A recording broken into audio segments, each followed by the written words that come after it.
Welcome, sleepy traveler. You've arrived at a quiet space made just for you.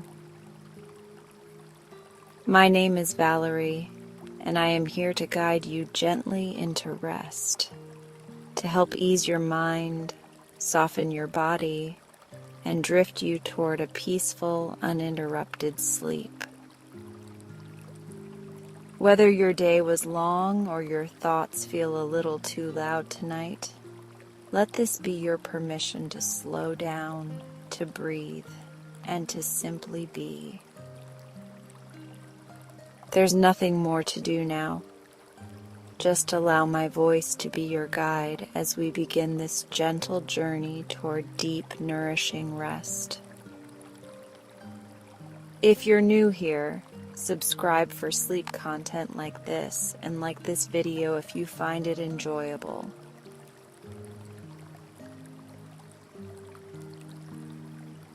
Now find your most comfortable position. Let your body soften into the bed beneath you. There is nowhere else you need to be. Nothing more you need to do. This time is only for you. Close your eyes gently if you haven't already. Let the outside world begin to fade. All that matters now is the rhythm of your breath, the rise and the fall. Inhale slowly and exhale fully. Feel your chest expand gently with each breath in. Feel it soften and release with each breath out. Notice how your body begins to respond to this rhythm. With each breath, there is a little more ease. With each breath, you are inviting in softness. Begin to let go of the weight of the day. Let go of the conversations, the tasks, the worries. They do not need your attention now. They can float far away, like leaves on a gentle stream. Feel your shoulders melt downward. Let go of any tension they've been holding. There's no reason to carry anything anymore. You are allowed to rest. Let the muscles in your face soften. Unclench your jaw. Let your forehead smooth out. Let the tiny muscles around your eyes rest. Soften your whole expression. Let your arms grow heavy at your sides. Allow them to be still. Let them rest deeply, supported by the surface beneath you. Feel your spine aligned and relaxed. From the base of your neck down to your lower back. Every vertebrae resting into place. Held, safe, supported. Now bring your attention to your hands. Notice any sensation in your palms or fingers. Let them open slightly if that feels comfortable. Let go of anything they were holding on to. Feel the blanket or sheet over your body. Notice its warmth or the lightness of its touch. Let it become part of your cocoon of rest. Let your legs grow heavy now. Let them sink downward, deeper into the bed. Relax your thighs. Relax your knees. Relax your calves. Let your ankles, feet, and toes follow. Now feel your whole body as one soft, relaxed form. Fully here. Fully resting. Breathing.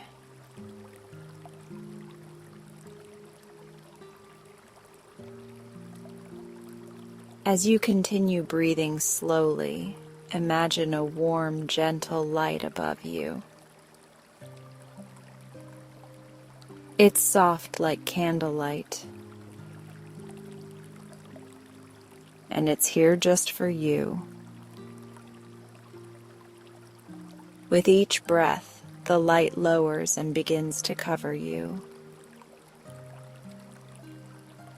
Like a warm blanket made of golden calm. It touches the crown of your head first. And with that touch, your mind begins to quiet. No need for thought right now. Only rest. The light moves gently down your face, soothing every muscle as it passes. Over your throat, down your shoulders, along your arms. It continues downward, through your chest, calming your heart, reassuring every cell you are safe here. You are allowed to rest deeply now. Let this light move through your belly. Let it relax your core, all the way down your hips, thighs, knees, through your legs into your feet. Now you are completely wrapped in this warmth. Every part of you bathed in stillness, breathed in calm, cradled in quiet. In this space, your body knows what to do. It knows how to rest. It knows how to restore. There's no need to guide it, only to allow. As you drift deeper into stillness, let your breath become even softer, as if you are being breathed by the universe itself. No effort, only surrender. You are not alone here. You are held in the quiet presence of peace. like the ocean holding a single shell, like the stars watching gently from afar, and just like the night sky holds its silence, you are held in this moment, in softness, in rest, in stillness. Let this quiet become deeper with each breath. Let your thoughts grow distant, like clouds drifting beyond the horizon. There is nothing to follow, nothing to solve. If a thought arises, smile at it gently, and then let it float by. Return to your breath. Return to the light. Return to rest. You have permission to sleep now. You are allowed to let go. Everything can wait until morning. Your only job now is to rest. If sleep comes gently now, let it. If your body wishes to linger in this calm for a little longer, let it. There is no right way to rest, only your way. You are doing just fine. You have made it to this moment. That is more than enough. And as your breath softens even more, let your awareness dissolve like mist in the morning. Let your body become part of the night around you. Still. Silent. Safe. If you're still awake, know that sleep is on its way. There is no rush.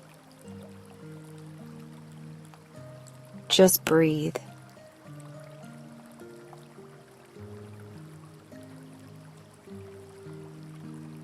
You are here. You are safe.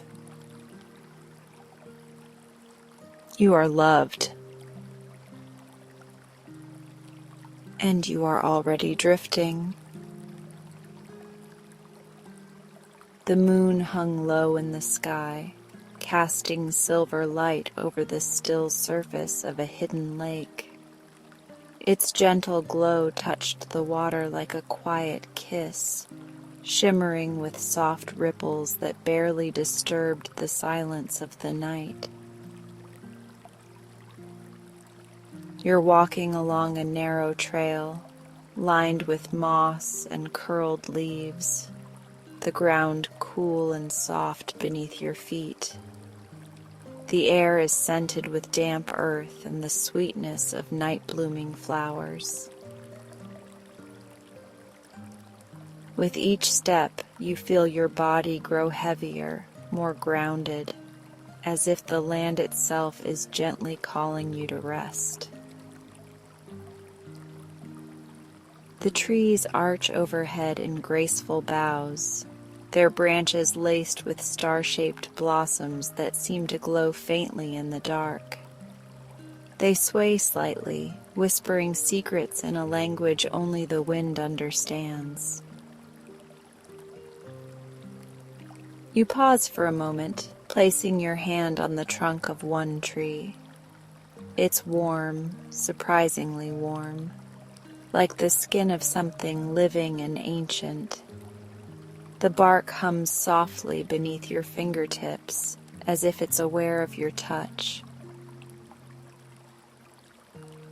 A little further ahead, you see the edge of the lake open before you, wide and round like a mirror laid into the earth. The water is perfectly still, save for the gentle pattern of moonlight shifting like silver threads. On the other side of the lake, you see something unusual, a small arched bridge made of white stone, leading to a garden lit from within by golden lanterns. You feel no urgency, just curiosity. A quiet wonder pulls at your chest as you make your way toward the bridge. Your footsteps make no sound as you step onto the stone. The lake below reflects not just your image, but flashes of things not present. Fireflies in slow motion, petals falling upward, clouds glowing like embers. It's like the lake holds memories of dreams that have drifted across its surface. You walk slowly, the bridge curved and graceful like the back of a sleeping swan. The lanterns on the far side flicker gently, beckoning. As you step into the garden, a hush settles over everything. The air is thicker here, wrapped in the fragrance of honeysuckle and warm citrus. The garden glows with soft golden light, though no sun or moon is visible here. It seems to radiate from the flowers themselves, and from the stones, and from the air. There is no path, but you know exactly where to walk. Your feet carry you forward, not with intention, but with trust. Tall grasses part before you as if bowing gently, revealing pockets of stillness, ponds ringed with smooth stones, willow trees bent over slow streams, velvet cushions laid beneath flowering trees. You notice the sound of water, a soft bubbling from somewhere nearby. You turn and follow it, weaving gently through the tall ferns until you find a small spring. It spills over a stone ledge into a crystal clear pool, its surface flickering with tiny silver fish. The water glows faintly blue in the lantern light, cool and serene. There's a large flat stone beside the spring, smooth as silk, warmed by the breath of the garden. You sit on it and let yourself settle. Above you, delicate petals fall from a tree with blossoms like soft lanterns. They drift slowly through the air, swirling around you, then vanishing just before they touch the ground. You lie back on the stone. Its warmth spreads into your back, through your shoulders, into your chest. You close your eyes. The sounds of the garden wrap around you. The water's gentle trickle, the hush of leaves, the occasional low chime of something distant and magical. Time doesn't move here in the usual way. There are no hours, only moments strung together like pearls on a dream. A soft breeze brushes your skin. It carries the scent of lavender and something deeper, like old pages in a treasured book. You inhale. The air fills your lungs gently, easing away the last bits of tension that clung to your ribs.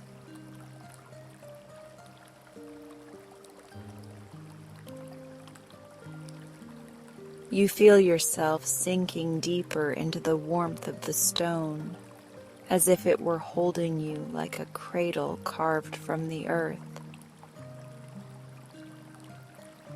The stars overhead begin to shimmer more brightly, but their glow is gentle, like candlelight in a quiet room. You begin to sense something around you. Not people, not creatures, but a kind of presence. The garden itself, alive and aware, breathing with you. You are not a visitor here. You belong here and always have. Somewhere nearby, a gentle sound begins, like strings being softly plucked, or wind moving through silver reeds. It weaves through the garden like a lullaby. Each note draws you further inward, into a space behind your eyes where dreams bloom slowly and without edges. You feel your hands grow heavier, fingers relaxed and still. Your legs sink deeper into the stone, and even your breath becomes part of the garden's rhythm. In this place there is nothing you must do, nothing you must remember, nothing you must solve or fix. You are simply here. The lanterns dim slowly, as if sensing your sleep drawing near. The light grows softer, warmer, until it feels like the inside of a dream. And the garden waits with you, its peace wrapped around you like a soft, familiar quilt. Somewhere a bell chimes once, a sound so round and soft it seems to roll through your bones like a tide. Your thoughts, if they still exist, are no longer words. They are colors and warmth and stillness. The petals still fall gently and endlessly, and your breath matches them, rising and falling in time. Now you drift. Drift into that space beyond waking, where gardens glow and lakes remember your dreams, where soft stones hold you like an old friend, where you are not lost, only resting. And deeper still, the moon above the lake fades behind a thin curtain of cloud. The lake stills again, and sleep, soft as silk, wraps itself around you like mist. You are safe. You are held. You are home. And you sleep. Deeper. And deeper still. The story continues without words, where only dreams can follow. Let yourself go.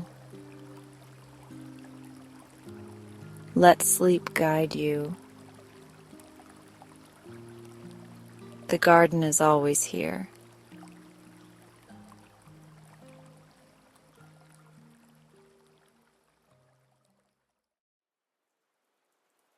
I arrived in Alderbury beneath a pewter sky, my car packed tight with yarn crates, teacups, and the soft ache of everything I left behind.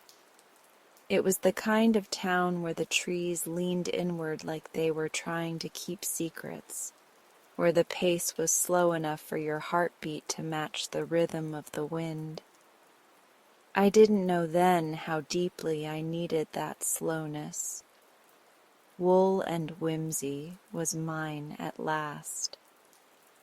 The sign hadn't even been hung yet, just leaned inside the front window, a painted swirl of golden letters on a sage-green background.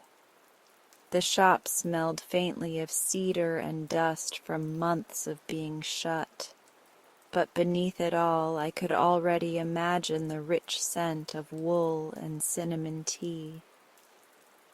The landlord had handed me the keys with a soft smile and the suggestion, "Don't be surprised if Alderbury welcomes you in its own peculiar way."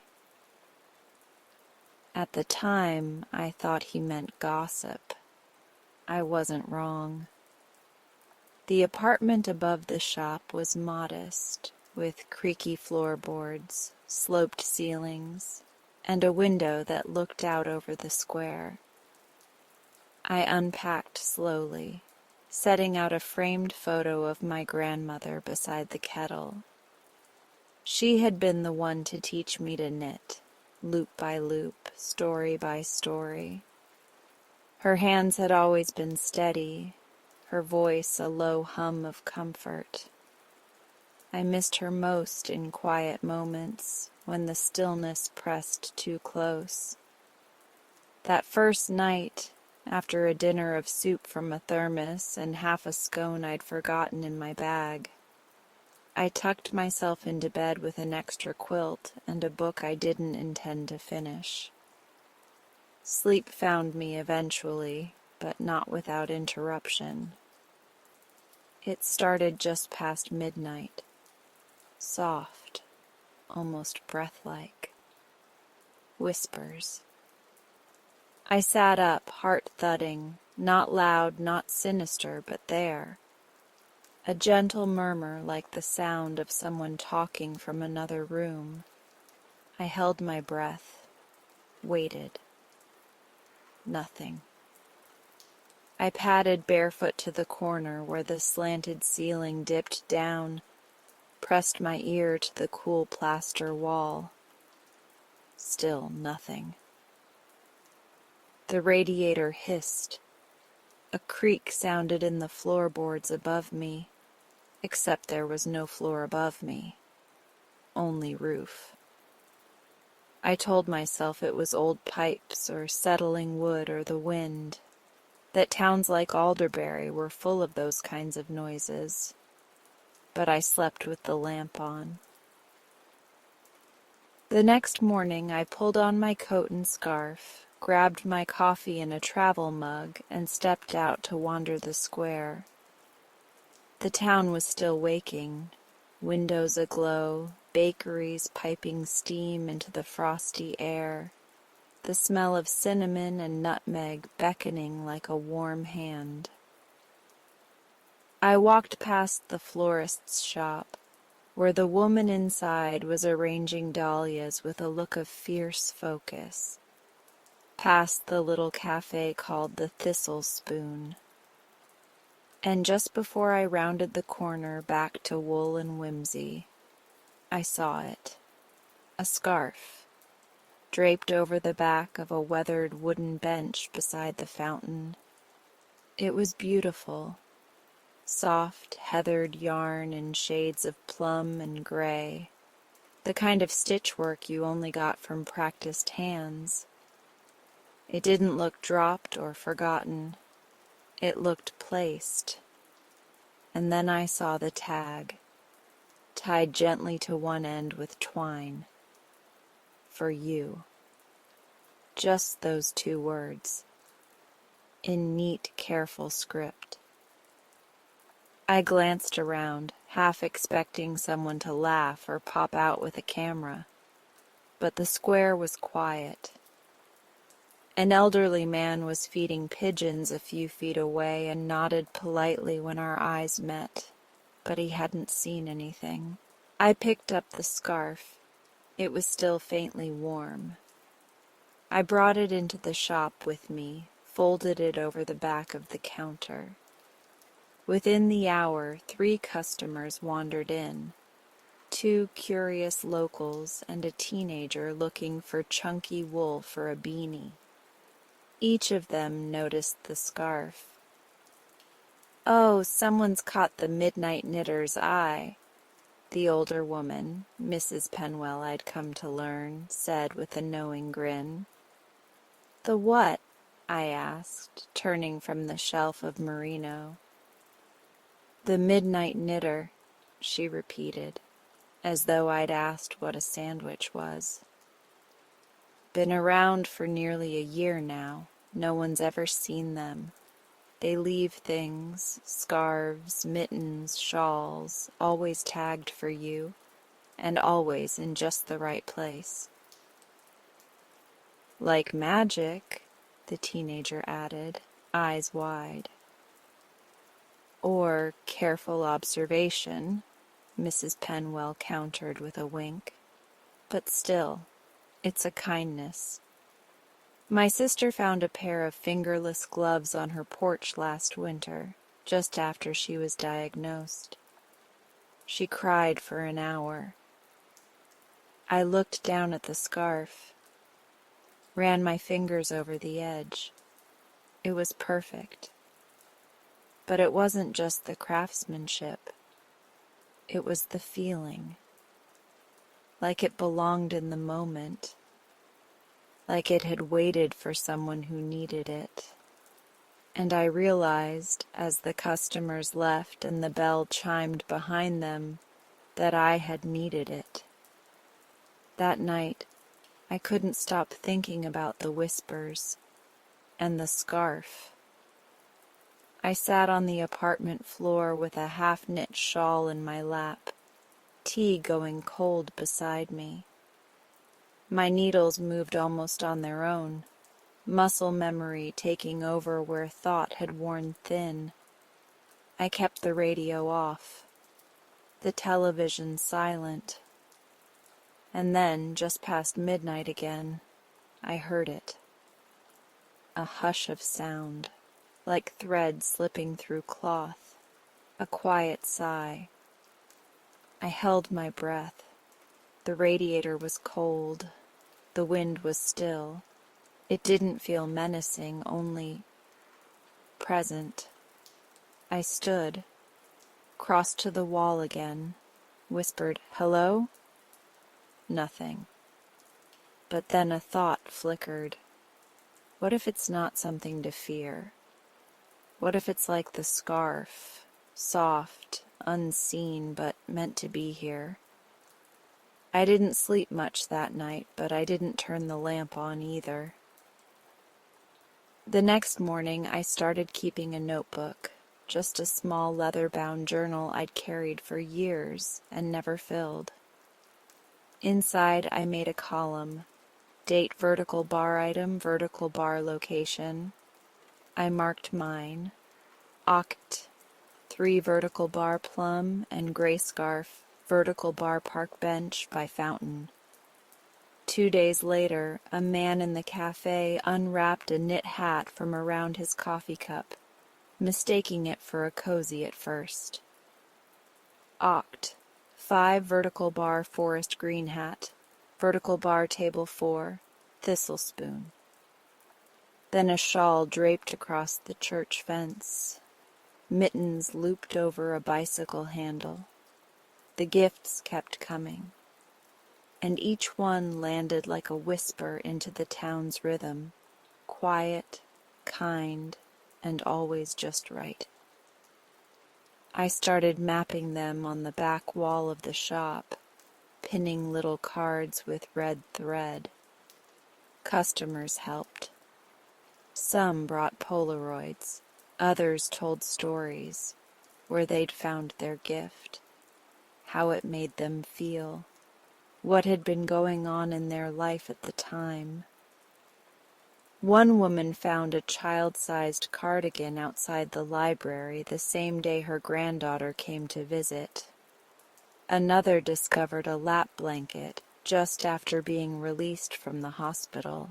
The midnight knitter, it seemed, was watching, but not in a way that made you feel watched, more like witnessed.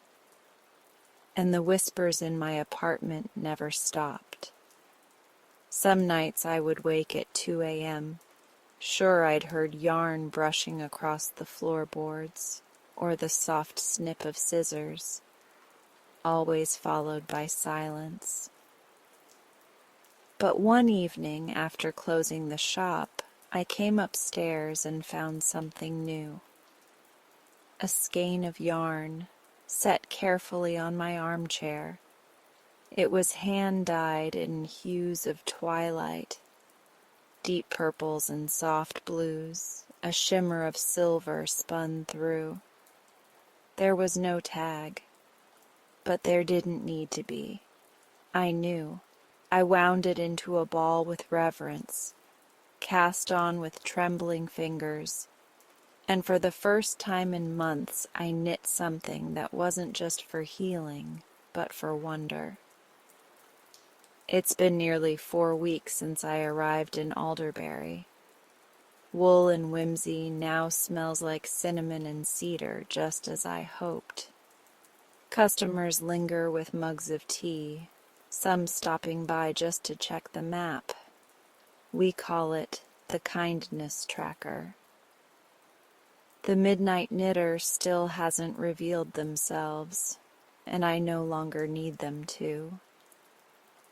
But some nights, when the whispers come softer than before, almost like a lullaby, I curl up in the armchair with my twilight yarn and knit with the strange certainty that I'm not alone. Not anymore. Not in this town where grief is met with mittens and whispers carry comfort instead of fear. Somehow Alderbury is stitching me back together, loop by loop. And maybe, just maybe, so is the one who knits at midnight. It started with a scarf, left gently on a park bench like a whisper of warmth on a chilly morning. But now it was something else entirely. Every day something new appeared. A pair of child-sized mittens looped through the slats of the elementary school's front gate. A pair of gloves tucked inside the library drop box. A soft purple shawl draped lovingly over the wrought iron railing of the senior center. I didn't know who was behind it, but each item was beautifully made. Intricate patterns and soft woolen threads that wrapped around people just when they seemed to need it most. And though no one had seen the giver, everyone in town had begun calling them the Midnight Knitter. At first I thought it was just a sweet local mystery, a curiosity, like the quaint little wind chimes left in secret on doorsteps during springtime, or the anonymous daffodil bulbs that showed up in the town's flower beds each fall. But then came Mrs. Lottie. It was a rainy afternoon when I brought her a tin of chamomile shortbread. I'd noticed her porch light had been flickering and thought maybe she could use a little company. She welcomed me in with a soft smile and a slight limp, the cane she rarely used leaning in the corner by the door. Her shawl was draped around her shoulders as she poured the tea, plum-colored, with faint silvery threads that shimmered when the light hit them just right. I reached out without thinking and brushed the edge of it between my fingers. "It's lovely," I said. Mrs. Lottie looked down at it, her expression going soft.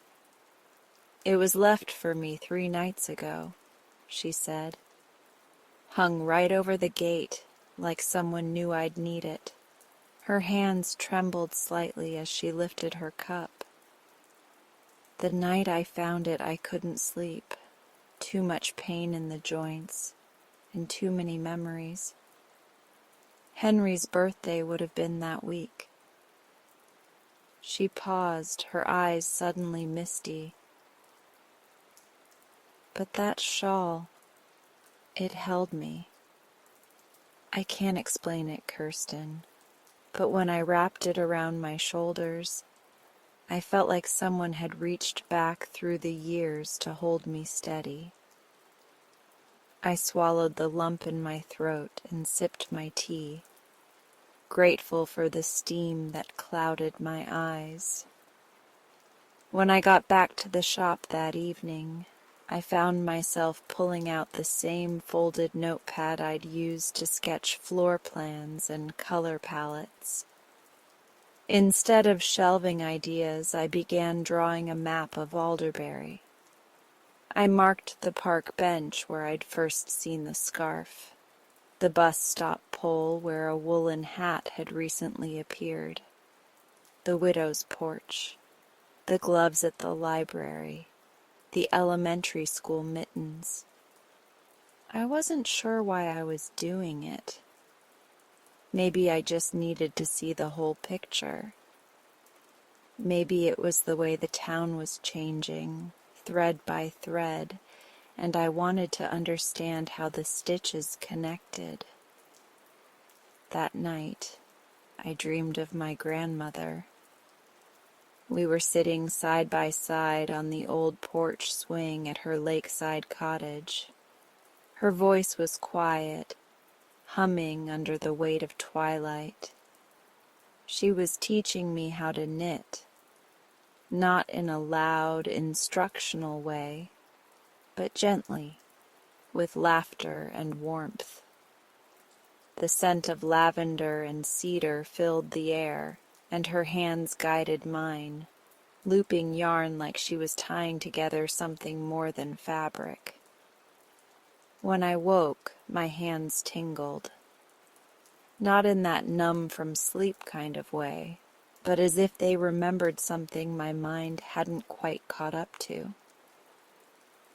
Downstairs, before opening the shop, I pulled out a pair of needles I hadn't touched in years, and a skein of soft gray wool I'd bought last week on impulse.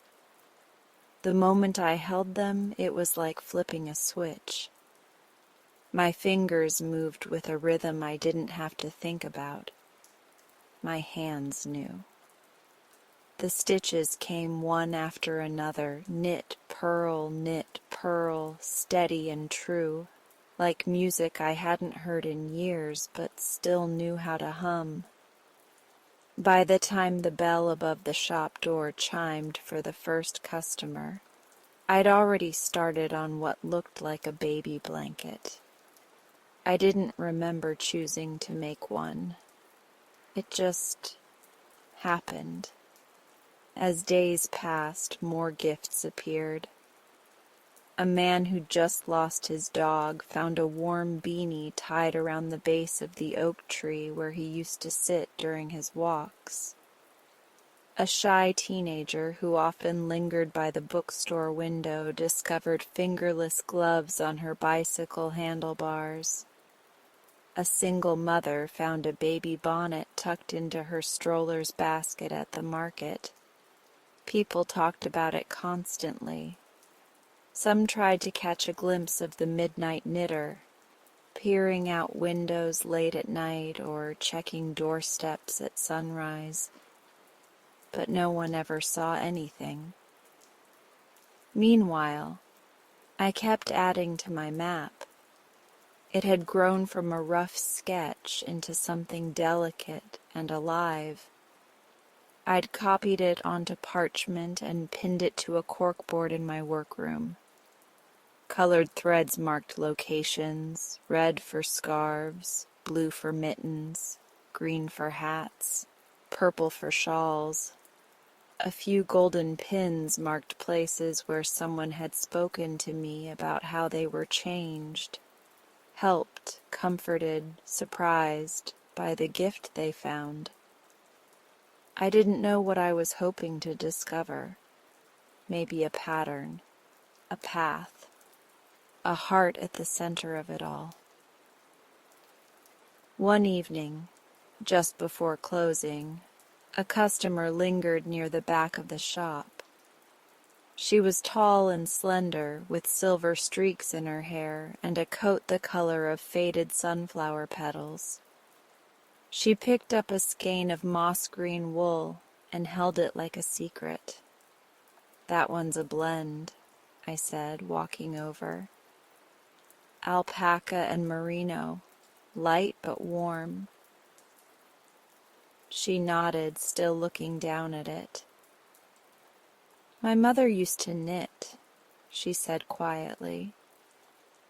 "Every winter we'd sit by the fire while she made things for the neighbors.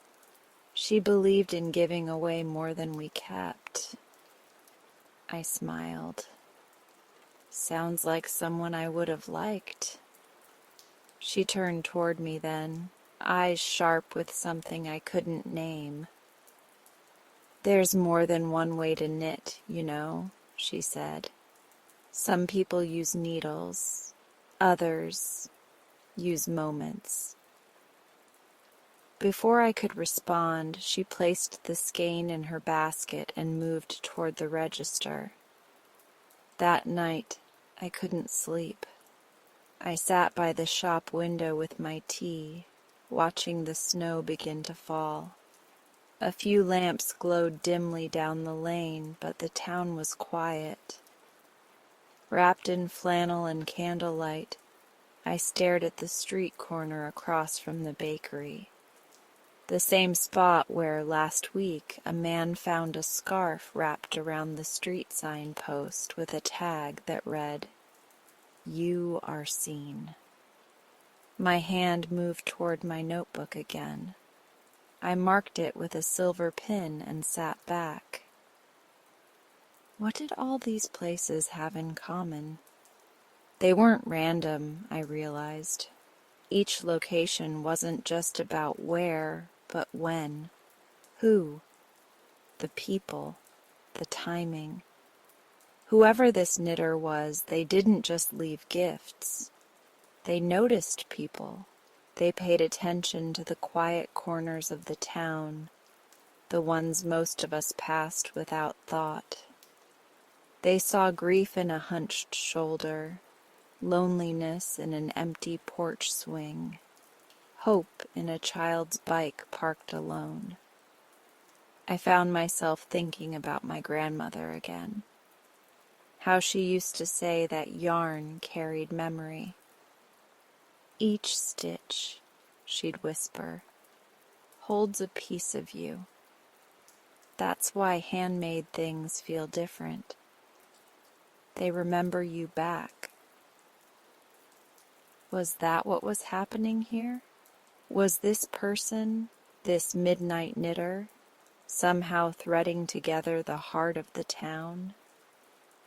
A week later, I found something that changed everything. It was just after sunrise, and I was unlocking the shop door. A flash of color on the bench beside the window caught my eye.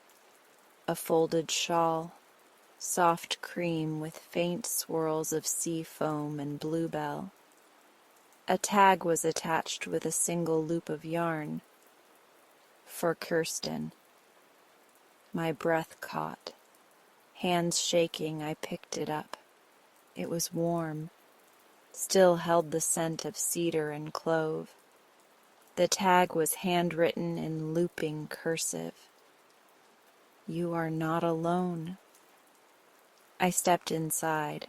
closed the door behind me, and sat on the wooden stool behind the counter. Tears welled up before I could stop them. My thumb traced the stitches, feather-light and strong. In that moment I felt something I hadn't since moving to Alderbury. Seen, held, part of something.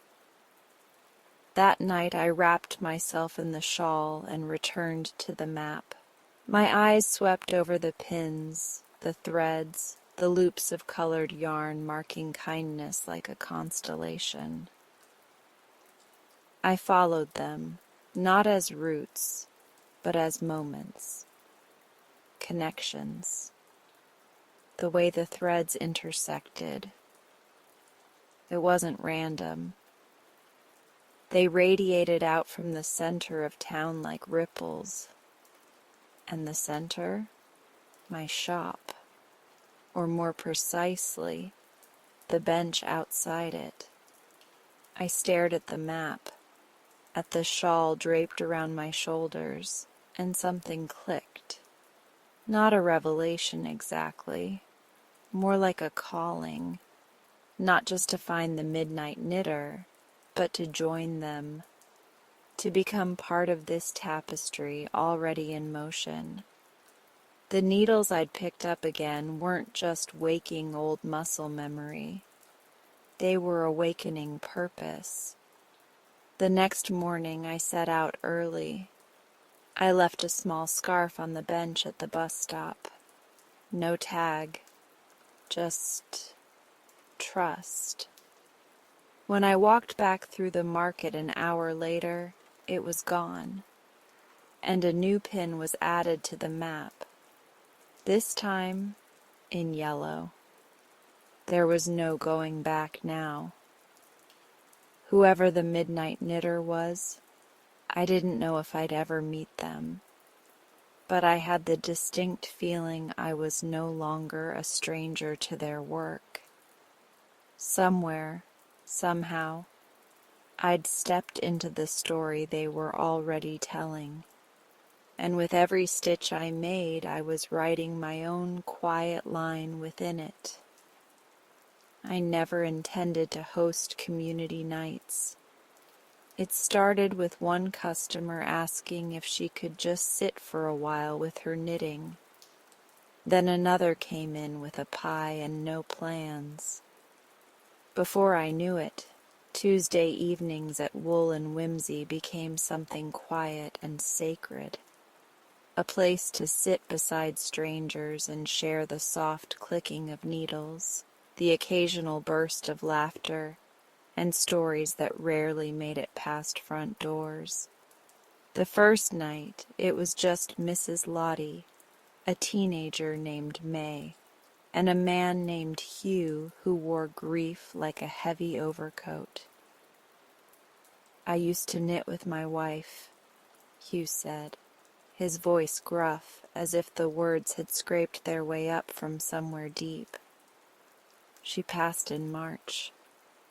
I thought maybe if I touched the needles again, I'd remember the rhythm of her hands." No one responded with platitudes. We just nodded. May passed him a ball of moss-green yarn. "You might like this one," she said softly. A week later, Hugh was the first to arrive. He brought cinnamon muffins and said nothing, just smiled a little when I handed him the same yarn he'd used before, now wound tighter. It was during these evenings that stories began to surface, not told like tales, but revealed in glances, pauses, and the way people's fingers slowed when something hurt.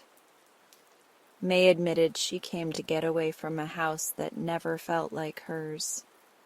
Eleanor, a primary school teacher with kind eyes and a tired smile, confessed she was thinking of leaving her job, burned out by too many demands and too little joy. And all the while the town's whisper about the midnight knitter deepened. A pair of soft blue wrist warmers appeared on the library desk the same day Eleanor returned to school. They had tiny embroidered apples at the cuff. The tag read, "For when your hands forget, they still hold magic." May found a slouchy, sunflower yellow beanie on her bicycle. The yarn was the same golden tone she'd held up one evening and said reminded her of warmth that didn't vanish. And Hugh, he arrived one Tuesday with eyes shimmering. "I found this on the bench by the river," he said, holding up a lap blanket knit in wide forest stripes. "It's her favorite colors, or was." There was a note, said, "For remembering her without the ache." I smiled and nodded, but inside something nodded. Because the colors? I had just stocked them on a lower shelf the week before. And the phrase, "for remembering without the ache," that was something I had whispered to myself, alone, weeks ago in the dark. That night, after everyone had gone and the shop was closed, I stayed behind. The hush of the yarn shop at night is different, like the silence between heartbeats. I made tea, turned on the little lamp by the front window, and climbed the stairs to the apartment above. I had just started tidying up my work basket when I noticed it, tucked beneath a folded quilt beside the couch. A blanket, half knit, earth-toned, soft and familiar. But I hadn't started a blanket. I would have remembered. I picked it up, the needles still in place. A loose ball of caramel-colored yarn trailing behind. My hands trembled as I touched the stitches, and then it happened again. A sudden warmth in my fingers. Not like heat, but like sunlight brushing across skin. A kind of knowing. A memory not my own, and yet mine. I sat down with the blanket, breath shallow, and let my fingers touch the stitches. Each one was smooth even. It had that same steady rhythm I found when I was dreaming. The dream had come a few nights earlier. In it, I was a little girl again, sitting on the edge of my grandmother's bed. She held my hands gently in hers, looping yarn around my fingers in a pattern I couldn't follow, but somehow understood. She had passed when I was 15. I hadn't knit since, not until I moved here. And yet, in the dream, my hands knew what to do. The next morning, I woke up with sore fingertips and yarn beneath my nails. I hadn't told anyone. But now, here was a blanket I hadn't meant to make, and it looked almost finished. I leaned back on the couch and exhaled. Something magical is happening. I said it out loud, just to see how it sounded. The words didn't tremble. They settled. Later that week, May came by after school, just to hang out. She brought music, old records she found in her granddad's attic, and we played them low while she helped me sort the new shipment of yarn. She paused mid-skein and looked up. "Do you ever feel like the yarn chooses you, not the other way around?" I blinked. Yes, all the time. "Me too," she said, as if she'd just admitted to seeing ghosts. She picked up a plum-colored skein and hugged it to her chest. "This one feels like something I need." We didn't speak more of it, but when she left, the skein remained on the counter. That night, I dreamt again. Only this time I was standing in the yarn shop. The shelves glowed gently, and a soft voice whispered, "Listen to your hands." When I woke, the plum skein was missing from the counter. In its place sat a half-knit hat and a note. "For when the world finally makes space for you." May wore the hat the next day. She didn't say where she got it. Neither did I. Word spread about the knit nights. A few more folks joined us. Greta, who'd just lost her dog. Mr. Langston, the postman, whose daughter had moved across the country. And Callie, who said nothing at all for the first 3 weeks, but always brought the softest mohair. I noticed something strange then. Not just in the yarn or the dreams, but in the way people shifted when they knit together. Callie eventually shared that she used to be a painter. "I stopped after my sister died," she said, the words barely above a breath. "But knitting, this feels like color again."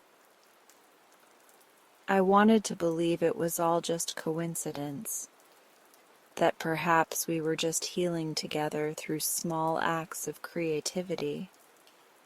But that theory unraveled the night I fell asleep with a skein of yarn tucked beneath my pillow, one that had felt especially warm in my hands that day. When I woke, my fingers were sore again. A new scarf lay neatly folded at the foot of my bed. I brought it downstairs. It was pale gray with a subtle vine pattern. I didn't know who it was for, but the tag read, "For untangling the words you can't say out loud." The next knit night, I watched as Mr. Langston rubbed at his temples. "I keep starting letters to her," he said. "My daughter. I just can't get the words right." I knew then what I had to do. The next morning, I left the scarf in his mailbox. As summer turned to the crisp breath of fall, wool and whimsy became more than a yarn shop. It became a sanctuary. People dropped by just to sit. They brought cookies and stories, tears and laughter. Someone left a bouquet of dried lavender on the windowsill. Another pinned up a note that simply read, "Found a bit of peace here. Thank you." And always the mystery of the midnight knitter persisted. I never claimed it, but I no longer doubted it either. One evening, after everyone had left and the shop was wrapped in that gentle hush again, I sat alone with my basket. The magical warmth pulsed in my fingertips, familiar now, inviting. I whispered into the stillness, "Okay, I'm listening." I pulled out a skein of sea glass green, one that had been resting on the shelf untouched for weeks, and began to knit. I didn't plan the pattern. I just followed the pull of something deep and quiet inside. The yarn flowed easily, as if guided. My hands didn't ache. The room felt lit from within. By midnight, a shawl lay across my lap. It shimmered subtly, as if holding light. No tag appeared, but I knew it would find its way to who needed it. That weekend, I visited Mrs. Lottie. Her hands had been hurting, she said, the arthritis worse in the mornings. I offered tea and stayed for a while, listening to her stories of her late husband, the way he used to sing while gardening. He always planted too many carrots, she said, chuckling. Said the earth liked the extras. Before I left, I felt something tug at me, a quiet nudge. Back at the shop, I found myself reaching for the softest wool I owned. Rust-colored, earthy. I dreamt of carrots that night. The next morning, a pair of fingerless gloves sat folded on the counter. For hands that remember love in the soil. I left them at Lottie's doorstep. It's strange how the smallest stitches carry the most weight. Sometimes I think about what brought me to Alderberry. The grief I thought I was running from, the silence I thought would just be empty. But silence here has been anything but. It's been filled with whispering yarn and unspoken needs, with warmth blooming from fingertips and patterns that speak without words. I still don't fully understand the magic. Maybe I never will, but I've come to trust it. And more than that, I've come to trust myself. Some nights I sit by the fire upstairs and knit with my eyes closed. I let the yarn choose. I let the pattern come. And when the piece is done, I wait. Because someone always arrives. Someone who lingers by a shelf or gazes longingly at the community board, or just breathes differently near a certain color. That's when I know the stitch has found its soul, and in some small, quiet way, I've found mine too. There's a hush in the shop after dusk. Wool and whimsy settles like a teacup on a saucer, quiet, expectant. The air softens, and even the wooden floorboards seem to creak more gently. It's become my favorite time, those moments after I lock the door and dim the lights, when the only sound is the slow tick of the antique clock above the register. But lately, that hush has been laced with something else, something electric. I used to joke with customers that the yarn had a life of its own. How else could it wind itself into so many warm wonders? But now, I say nothing. Because deep down I've stopped thinking it's a joke. I've started counting the skeins each evening. Carefully, slowly. Greens, blues, the blush pink I keep tucked in the corner basket. I write down every count in a little leather notebook. I check for signs, a stray thread out of place, a pair of needles set askew, a pattern book left open to a page I hadn't touched. And most nights, everything stays exactly where I left it, until the night it didn't. That night, I couldn't sleep. There was a tug in my chest, the kind that feels like an unfinished sentence. I crept down the stairs from the apartment above the shop, my flannel robe wrapped tightly around me, slippers muffling my steps. I didn't turn on the lights. I didn't want to scare whoever or whatever it was. Through the half-moonlight pooling in the front window, I saw it, a shadow. It moved not like a person, but like breath, gentle, fluid, barely touching the floor. I stood frozen by the end of the stair rail, heart pounding in my throat.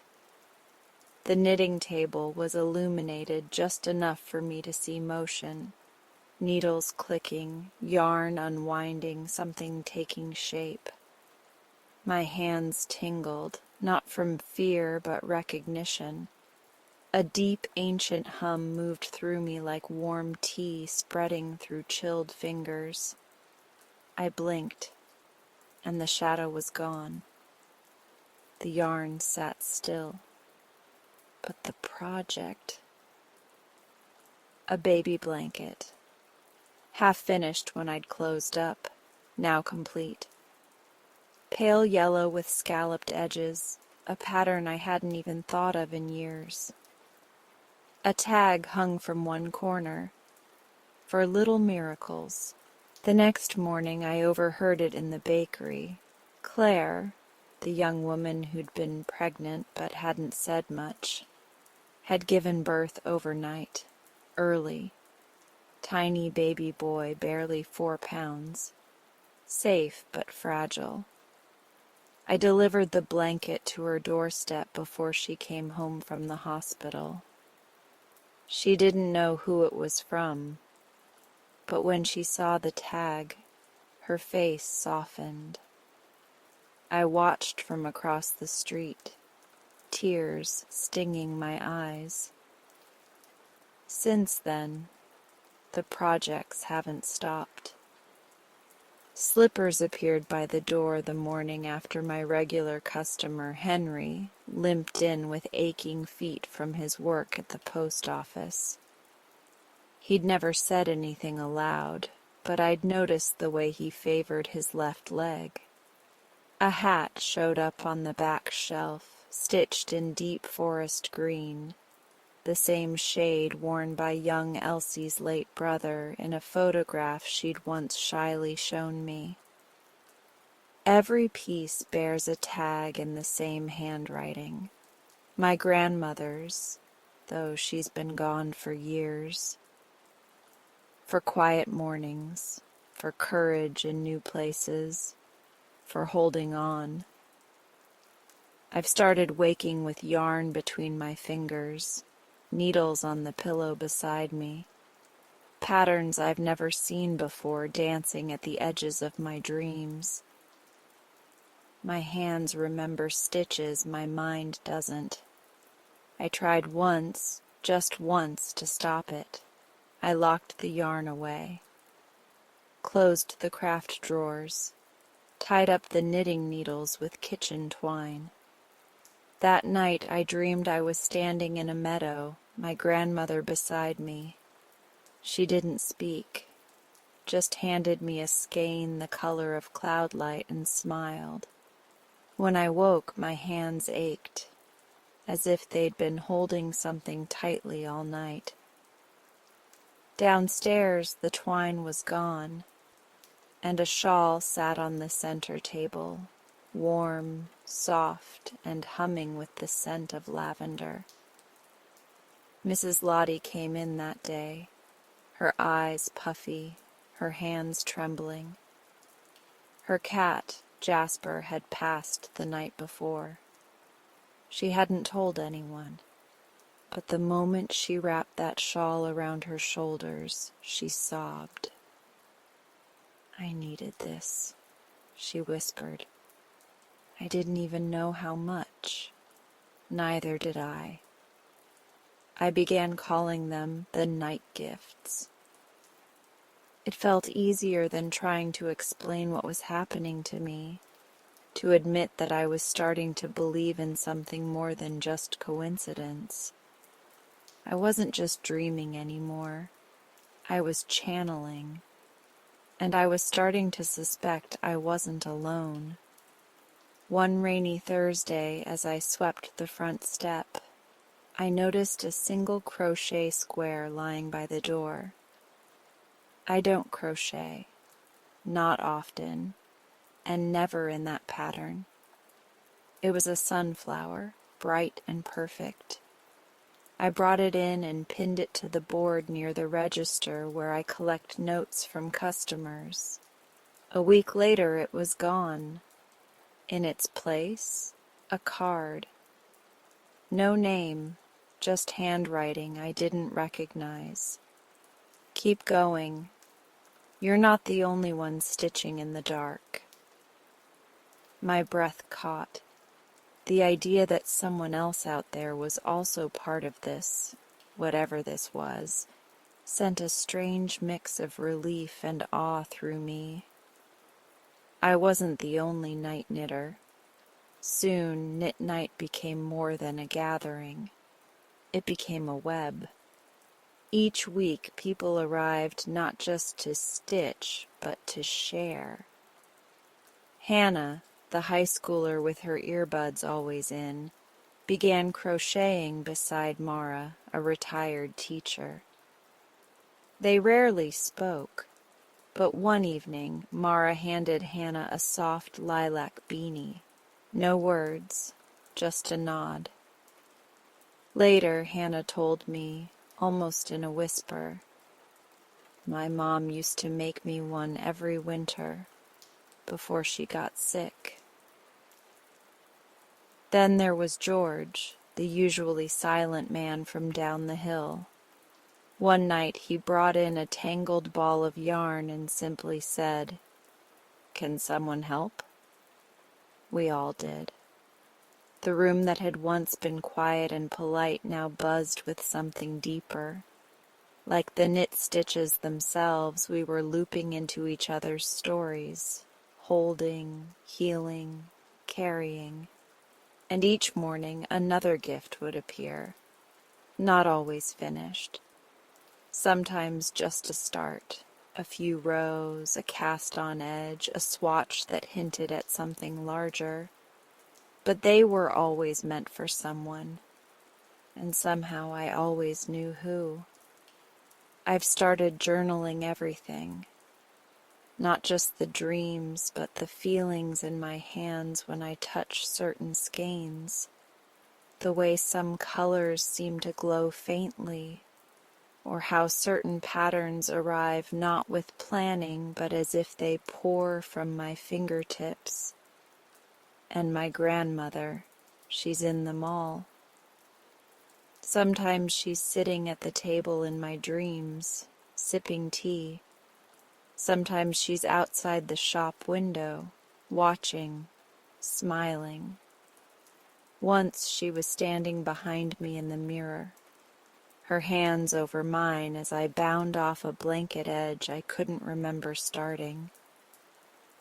She used to say knitting was just a way of saying, "I see you," without having to speak. Now I understand what she meant.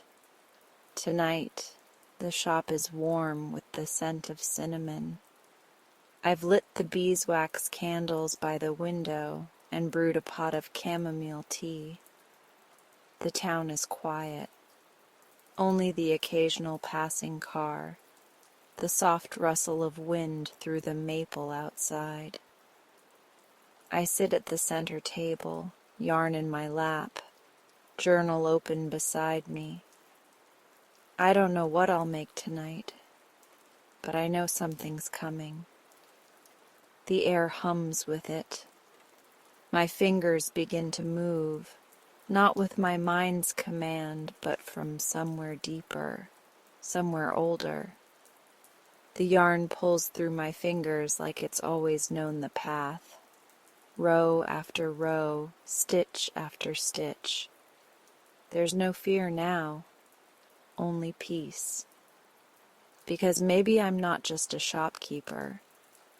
Maybe I'm part of something woven larger than I can see, a pattern unfolding in wool and whisper, a thread my grandmother started long ago, now continuing through me, and, perhaps, through others who stitch quietly in the night.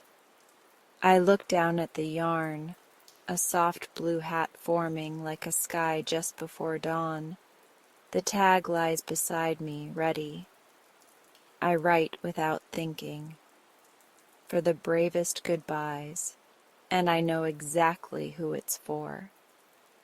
In this town, kindness doesn't always come with a name.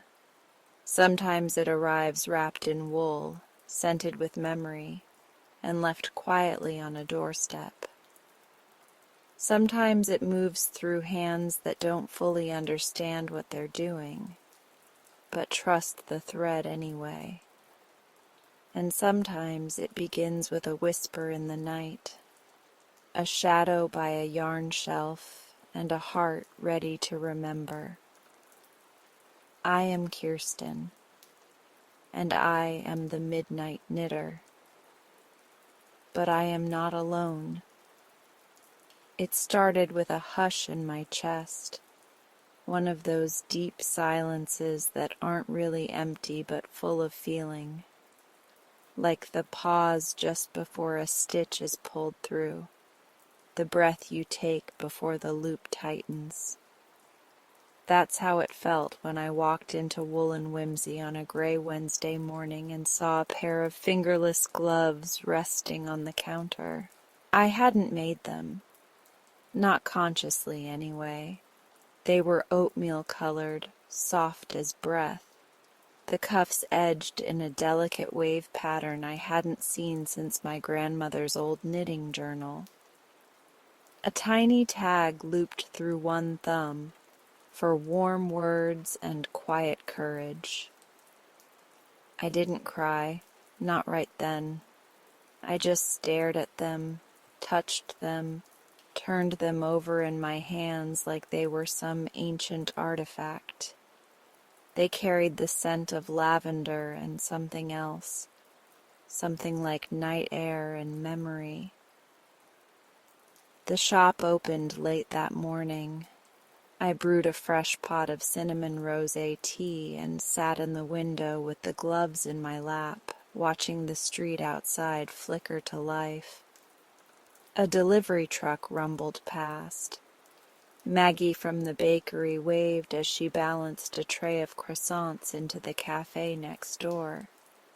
Life in Alderberry had its rhythm, soft, dependable, like stockinette stitch on a quiet evening. But underneath, something had changed. Something was moving through us, like a hidden thread weaving its way through the town's fabric, stitch by stitch. I waited until Thursday's knit night to speak.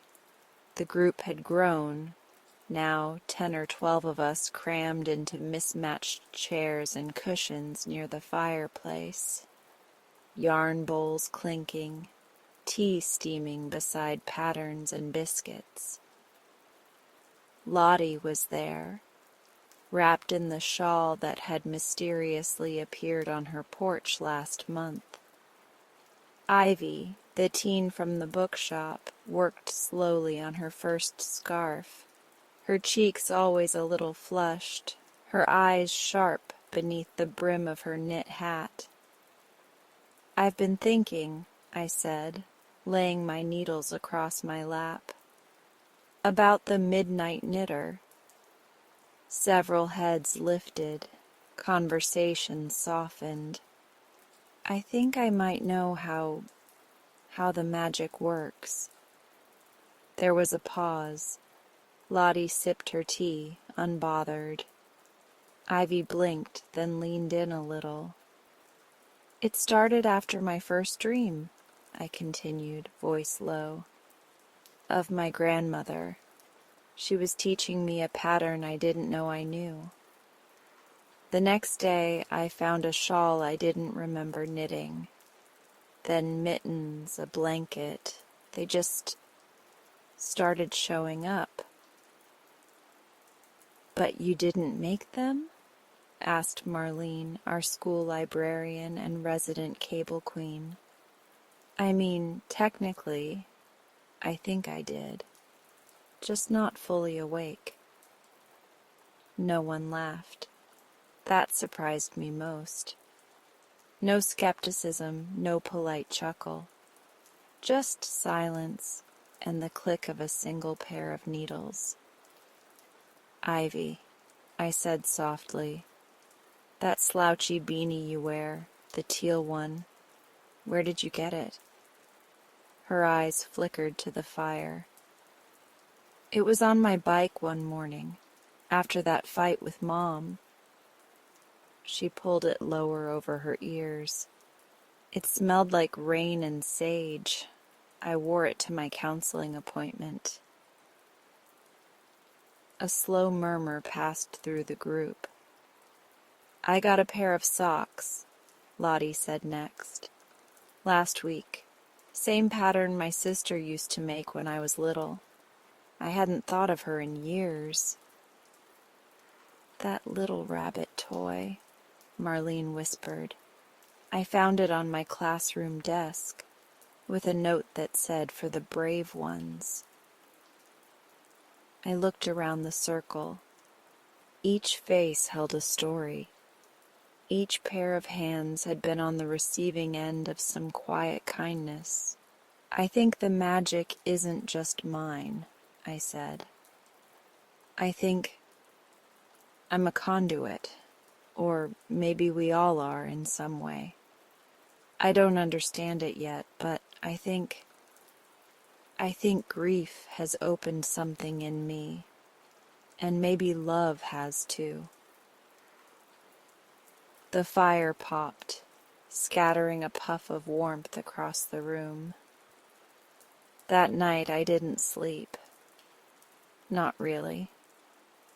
I lay in bed above the shop, moonlight spilling through the lace curtains, watching the shadows dance on my ceiling. My hands itched with the familiar pull of yarn. I thought about my grandmother, her laugh, her quiet humming, the way she always said knitting was like prayer, a wish in every loop, a hope in every row. I slipped out of bed, wrapped myself in a blanket, and padded down to the shop. It was just past midnight. The air buzzed gently, like static before a storm. The skeins on the wall looked brighter in the dark. I pulled one soft rose quartz wool and settled at the round table in the back. My fingers moved before I could think. No pattern, no plan, just rhythm, knit, purl, yarn over, cable twist. A new shape formed, one I didn't know. A small hat, tiny and round, with ear flaps and a starburst crown. I stitched until dawn. The next morning I left it on the step outside Alderberry's health clinic. That afternoon I learned that a young woman, recently moved to town, had delivered twins 2 weeks early. One had to stay in the hospital. The other, they brought home that very day. She'd walked right past the shop with her sister, baby snuggled to her chest, and on the baby's head, the pink hat. From then on, I stopped trying to explain it. I let the thread lead me. During the day, I ran the shop, offered tea and pattern suggestions, taught beginner classes, and listened to stories. At night, I followed the warmth in my hands, the soft buzz of a calling I couldn't name. Sometimes I left the items anonymously. Sometimes I wrapped them in brown paper with a hand-lettered note. For your courage, for the new beginning, for the tears you don't speak. The Midnight Knitter had become something more than mystery. It had become ritual, community, a reminder that small things still mattered. I told Ivy one afternoon while we were rearranging yarn cakes into color gradients. She looked at me sideways and said, "So, you're like a magical sleepwalker with a heart full of yarn?" I laughed, full and sudden. "Something like that. You're like a cozy superhero." She poked my arm. "The yarn whisperer? Please don't call me that." She grinned and went back to stacking the purples. But she stood straighter after that. I noticed. Word spread, but not in a way that ever felt invasive. People respected the mystery. They didn't want it solved. They just wanted to believe. And I did too. But part of me still wondered, why me? Why now? One night after I'd finished a forest green shawl laced with ivy motifs, I sat in the quiet of the shop, tea cooling beside me. I pulled out the journal I'd started after the dreams began. Inside were sketches of patterns I didn't remember learning, names of people who had received gifts, and notes about my own grief. Raw, unpolished, aching things. My therapist used to say that grief never really ends. It just changes shape. Like yarn, I suppose. One form unraveled into another. Maybe this knitting magic was how I was reshaping mine. Not into closure, but into connection. There was one more gift I had to make. One that had waited at the edge of my mind for weeks. A scarf, deep blue, the color of twilight, with golden flecks like stars. The same yarn I'd bought the day I decided to leave the city, the day after I'd packed up what was left of Ben's things and cried into his favorite sweater. I hadn't touched that yarn since, but I did now. Hands steady, heart wide open. I knitted for hours, letting the memories come and go like waves. Our first winter together, the time we got caught in the snow without gloves, the evenings we used to sit on the couch, his hand always finding mine. When the scarf was finished, I added one simple tag. For what was, for what is, for what will be. I walked it to the hill behind the town, where the snowdrops were just starting to bloom, and tied it around the tallest oak tree. Then I sat, breathed in the cool spring air, and finally let myself say goodbye. Back at the shop, I opened the windows, let in the breeze. A new season was arriving, and with it new threads to follow. The knitters kept coming. The stories kept unfolding, and I kept listening to the town, to the yarn, to that quiet magic that lived just under the surface of things. My grief hadn't left me, but it had woven itself into something greater now, something soft, something strong, something healing. And every time I picked up my needles, I whispered the same quiet promise. This is for love. This is for hope. This is for you, whoever you are, wherever you are. May you always find warmth in the weave. It was the kind of morning that shimmered before the world stirred. A stillness not of silence, but of deep listening. Mist clung to the cobblestones of Alderberry's Square, as if the town itself was holding its breath. I opened the shop early, as I always did, the old brass bell above the door offering its familiar greeting. But something stopped me before I reached the kettle.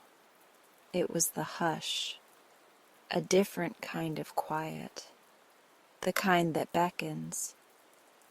I turned and looked out the front window of Wool and Whimsy just as the sun crested the rooftops. Its golden light spilled down, catching on a corner of something in the middle of the square. A quilt, large, luminous, spread out like a welcome mat to the world. My breath caught. I wrapped my shawl tighter and stepped outside, slippers brushing against damp stone. The scent of morning dew and distant bread from Louie's bakery danced on the air. And at the center of it all, this quilt. It was unlike anything I'd seen before, not just in size, but in spirit. Patches of every imaginable kind were stitched together. A mitten square with blue embroidery that looked just like the ones I'd left on the bus stop weeks ago. A soft yellow one that resembled Mrs. Lottie's shawl. A pair of stitched boots, just like the ones that had comforted the grieving school teacher. A baby's bonnet, a steaming teacup, a robin with thread for feathers, all of it, sewn together as if by many hands, yet unmistakably one heart. My heart. And at the top center, gently fluttering in the breeze, was a small cream-colored tag stitched into the border. For all who've needed warmth. I stood motionless, my hands at my sides, tears rising unbidden. A quilt is never just cloth, it's memory, it's care, it's time translated into touch. I knew every fiber of this piece, though I couldn't remember making it. My hands must have worked at night, guided by something deeper than will, deeper even than grief. One by one, they came. Mara arrived first, clutching her bakery apron, her face pale with wonder.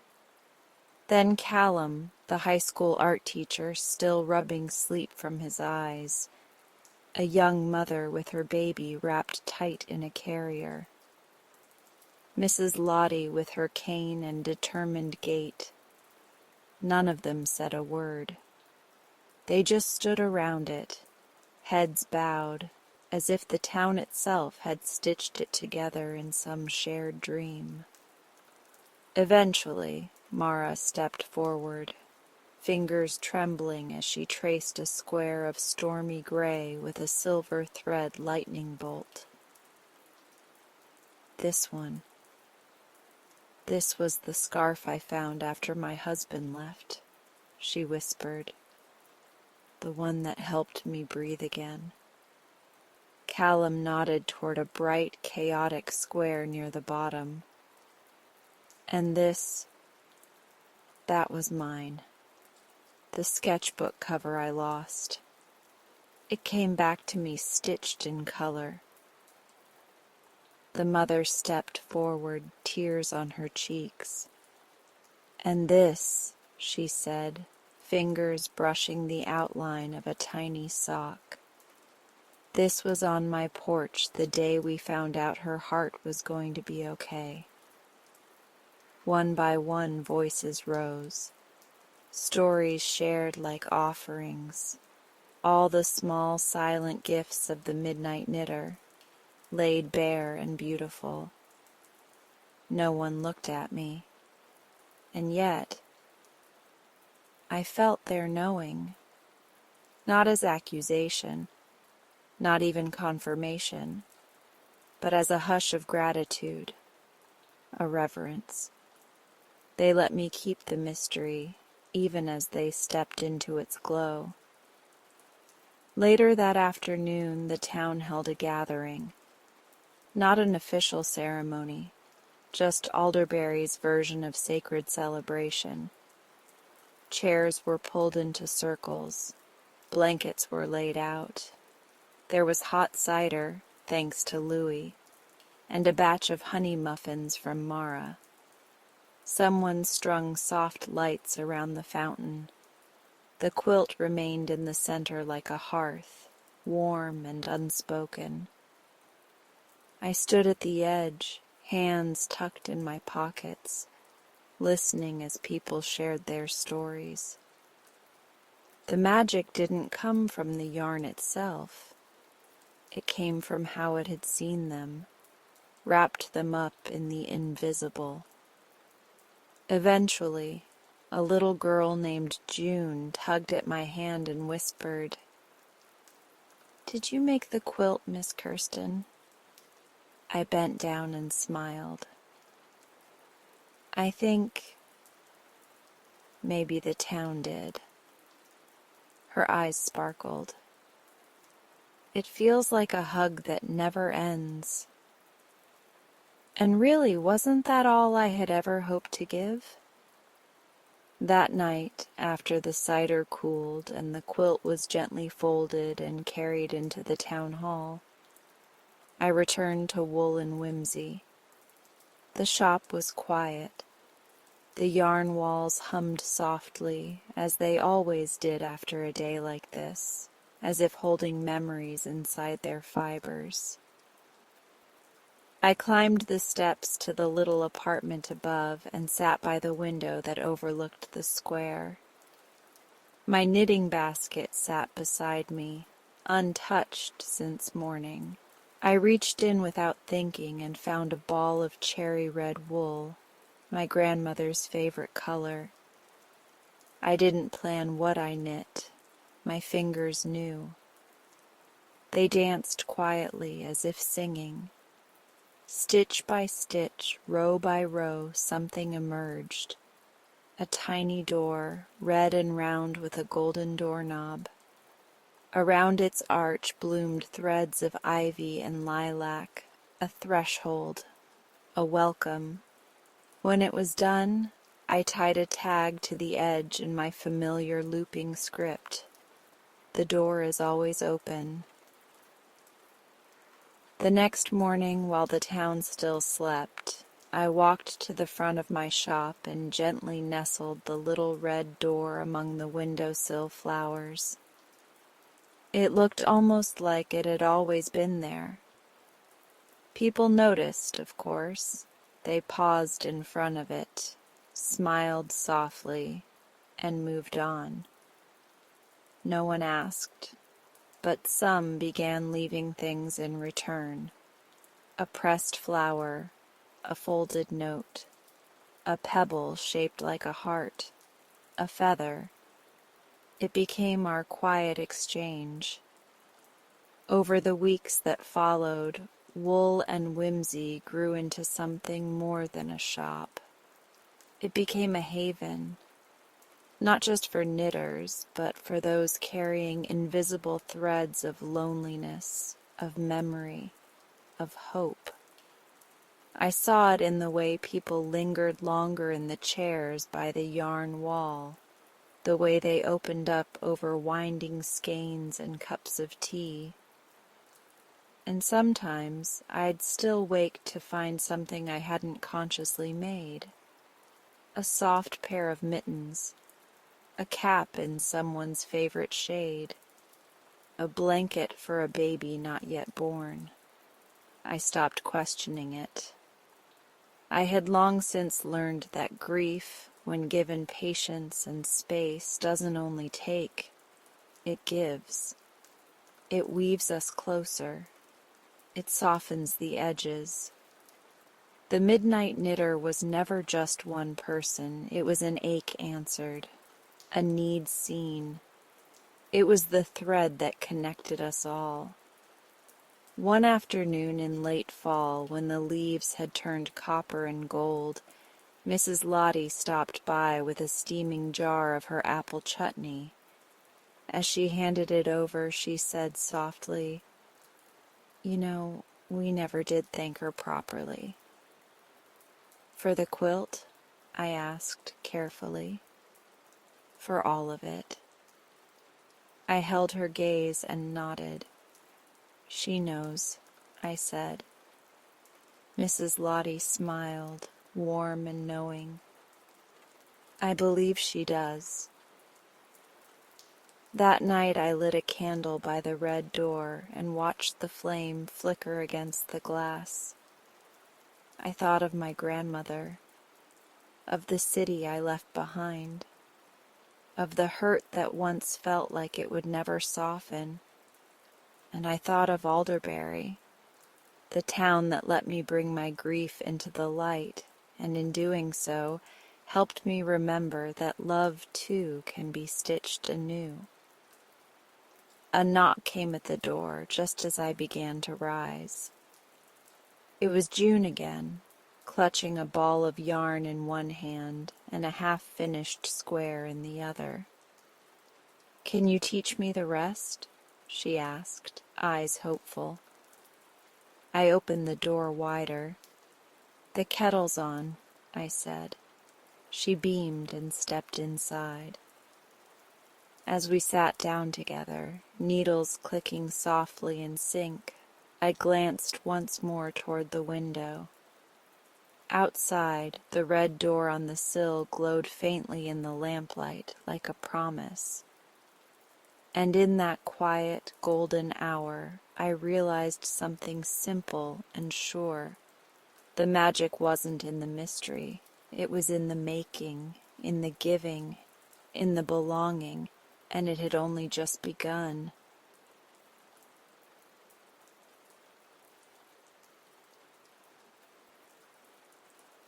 And that ends tonight's meditation.